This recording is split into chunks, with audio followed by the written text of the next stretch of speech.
Yau ne za a kammala wasan mako na 14 a Premier League inda Manchester United za ta karbi bakuncin West Ham a Jambulo. Sai dai kociyan West Ham Nuno Espírito ya kalubalanci 'yan wasansa da su saka damtse su samo maki uku a Old Trafford a daren nan. Arsenal ta ci gaba da zama ta ɗaya a teburin Premier League a mako na 14 bayan doke Brentford 2-1 a jiya Laraba. Kuma tana da maki 33 da tazaran 5 tsakaninta da Manchester City ta biyu.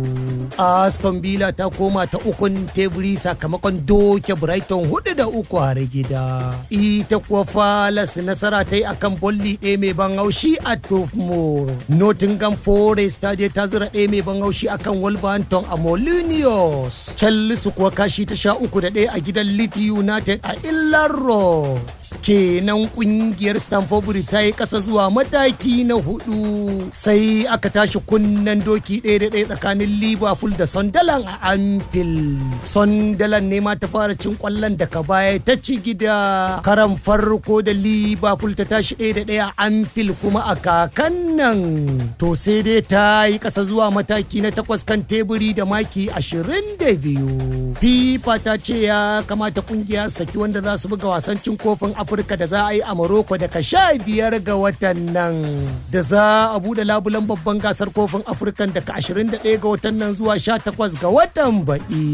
Real Madrid ta rage tazarar maki tsakaninta da Barcelona ya koma 1 tilo. Hakan ya biyo bayan da ta je ta ɗura 3-1 a gidan Bilbao a jiya a wasan mako na 15. Yanzu dai Real ta haɗa maki 36. Ita ko Barcelona wadda ta yi nasara akan Atlantico Madrid da ci 3-1 a ranar Talata a Camp Nou tana kan teburi da maki 37.